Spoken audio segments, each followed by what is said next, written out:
কেউ যদি 10 বার সূরা ইখলাস বা কুল হুয়াল্লাহ সূরা পাঠ করে, কয়বার? 10 বার, রাতে দিনে যে কোনো সময় 10 বার যদি কেউ কুল হুয়াল্লাহ সূরা পাঠ করে, আল্লাহর নবী সাল্লাল্লাহু আলাইহি সাল্লামের হাদিসে ওয়াদা রয়েছে আল্লাহ তাআলা ওই ব্যক্তির জন্য জান্নাতে একটা বিশাল প্রাসাদ নির্মাণ করবেন। দুনিয়ার কোনো প্রাসাদ না ভাই, পামজমারার প্রাসাদ না ভাই, এটা কোনো দুবাই বা পৃথিবীর কোনো গুরুত্বপূর্ণ জায়গার লোভনীয় কোনো আকর্ষণীয় কোনো জায়গার প্রাসাদ না ভাই, জান্নাতের প্রাসাদ। দুনিয়ার প্রাসাদ রেখে চলে যেতে হবে, জান্নাতের প্রাসাদ যে একবার পেয়ে যাবে অনন্ত অসীমকাল পর্যন্ত আর তার সেখান থেকে বের হতে হবে না, তার থেকে ছুটবে না। আল্লাহ আমাদের সবাইকে ফজিলত অর্জন করার তৌফিক দান করুন, বলুন আমিন। তাহলে সূরা ইখলাস 10 বার মাঝে মধ্যে পড়তে যদি আমরা চেষ্টা করি, পুরা সূরাটা একবার পড়তে 1 মিনিট সময় কিন্তু লাগে না। কুল হুয়াল্লাহু আহাদ আল্লাহুস সামাদ লাম ইয়ালিদ ওয়া লাম ইউলাদ ওয়া লাম ইয়াকুল লাহু কুফুয়ান আহাদ। কয় সেকেন্ড সময় লাগছে? 20 সেকেন্ড, 25 সেকেন্ড। আপনি চাইলে 1 মিনিটে 3 বার কুল হুয়াল্লাহ সূরা পড়তে পারেন, তার মানে 1 মিনিটে পুরো কোরআন খতম দেওয়ার সওয়াব আপনি লাভ করতে পারেন। তাহলে অবসর সময়গুলোতে আমরা মুখস্থ তো সবারই আছে, পড়ার চেষ্টা করব না ইনশাআল্লাহ। আল্লাহ আমাদের সবাইকে তৌফিক দান করুন। এবং পড়ার পাশাপাশি এই সূরাতে আল্লাহর একত্ববাদের কথা বলা আছে, মূল বিষয়টা সেটা, শুধু সওয়াব আহরণ করাই উদ্দেশ্য না, বরং এখান থেকে আল্লাহর একত্ববাদের শিক্ষা নিতে হবে। আল্লাহ একক, কুল হুয়াল্লাহু আহাদ, হে রাসূল বলে দিন তিনি আল্লাহ, তিনি একক, তার কোনো অংশীদার নাই, তার কোনো পার্টনার নাই, তিনি কারোর প্রয়োজন তার হয় না। আল্লাহুস সামাদ, তিনি কারোর মুখাপেক্ষী না, বরং সবাই তার মুখাপেক্ষী। লাম ইয়ালিদ ওয়া লাম ইউলাদ, তাকে কেউ জন্ম, তিনি কাউকে জন্ম দেননি আর তাকেও কেউ জন্ম দেয়নি। ওয়া লাম ইয়াকুল লাহু কুফুয়ান আহাদ, তার কোনো সমকক্ষ নাই। ভাইরা আমার, আমাদের সমাজে এক শ্রেণীর নাস্তিক আছে, বরং সকল নাস্তিক ইসলাম এবং মুসলমানদের প্রতি বিদ্বেষ লালন করে, তাদের বড় অংশ। এই নাস্তিকদের একটা কমন প্রশ্ন হলো, তারা বলে আল্লাহ যদি আমাদের সবার সৃষ্টিকর্তা হয় তো আল্লাহর সৃষ্টিকর্তা কে? নাউজুবিল্লাহ। এরকম একটা প্রশ্ন নাস্তিকরা করে।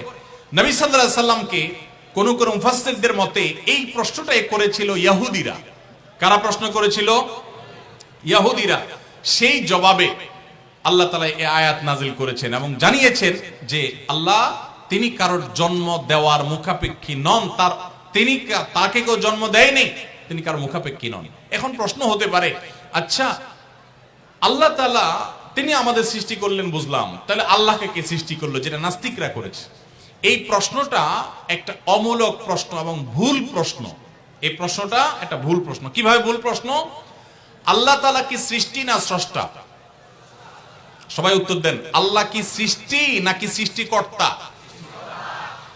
আল্লাহ যদি সৃষ্টিকর্তা হন, স্রষ্টা হন, তাহলে তার আবার যদি সৃষ্টিকর্তা খোঁজেন, সৃষ্টিকর্তার জন্য যদি আবার সৃষ্টিকর্তা খোঁজেন, তাহলে তিনি তো আর সৃষ্টিকর্তা হলেন না, তাহলে তিনি সৃষ্টি হয়ে গেলেন। কথা বুঝেন নাই? যার স্রষ্টা থাকে তাকে সৃষ্টি বলে। আমার একজন স্রষ্টা, এক সত্তা আছে, স্রষ্টা, যিনি আমাকে সৃষ্টি করেছেন, আপনাকে সৃষ্টি করেছেন, তাহলে আমরা হলাম সৃষ্টি। যাকে কেউ সৃষ্টি করে তিনি হলেন সৃষ্টি। আমাদের আল্লাহর যদি আরেকজন স্রষ্টা আপনি খোঁজেন, তার মানে আপনি আল্লাহকে সৃষ্টি মনে করতেছেন। আসলে আল্লাহ তো সৃষ্টি না, তিনি হলেন কে? স্রষ্টা। স্রষ্টার আর কোন সৃষ্টিকর্তার প্রয়োজন। যদি বলেন যে আল্লাহরও আবার সৃষ্টিকর্তা লাগবে, তখন তো প্রশ্ন আসবে সেই সৃষ্টিকর্তার আবার সৃষ্টিকর্তাকে। এইভাবে তো অনন্ত অসীমকাল পর্যন্ত যেতে থাকবে, এটা তো হতে পারে না। এই জন্য পৃথিবীর সব কিছু, সৃষ্টি জগতের সব কিছু কোনো কারণ ছাড়া হয় না। এক মহান সত্তা আল্লাহ রাব্বুল আলামিন, তিনি এমন এক সত্তা যে তিনি নিজে সবকিছু সৃষ্টিকর্তা, তাকে কেউ সৃষ্টি করেন নাই। তার আগে চিন্তা করে যদি আপনি হয়রান হন তো আল্লাহর কাছে পানা চাইবেন, বরং এই চিন্তা না করে আপনি আল্লাহর প্রতি ঈমান আনবেন, শয়তান থেকে পানা চাইবেন। এই যে 3 কুল, এই 3 কুলের আমল এত গুরুত্বপূর্ণ যে আপনাকে শয়তান যখন মনের ভিতর আল্লাহর অস্তিত্ব নিয়ে বাজে চিন্তা করায়, আমাদের কাছে যেসব প্রশ্ন আসে আজকাল, শত শত প্রশ্ন আসে যে হুজুর হঠাৎ করে মনের মধ্যে আল্লাহ সম্পর্কে বাজে চিন্তা আসে, খারাপ চিন্তা আসে, খারাপ কথা মনের মধ্যে আসে, এটা শয়তান করা।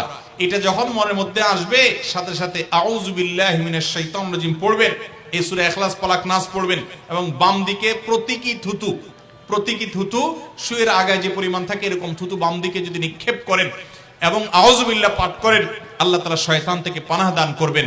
এবং মনে রাখবেন, মুসলমানের মনের ভিতরে আল্লাহ সম্পর্কে বাজে চিন্তা আসলে বুঝতে হবে যে ইবলিস হাজির হয়ে গেছে। কে হাজির হয়েছে? ইবলিস আমার মনের ভিতরে কুচিন্তা ঢুকাচ্ছে। এটা মনে হওয়ার সাথে সাথে আমি আরো জোরসে বলবো, কুল হুয়াল্লাহু আহাদ আল্লাহুস সামাদ লাম ইয়ালিদ ওয়া লাম ইউলাদ ওয়া লাম ইয়াকুল লাহু কুফুয়ান আহাদ। আল্লাহ আমাদের সবার ঈমানকে হেফাজত করার তৌফিক দান করুন।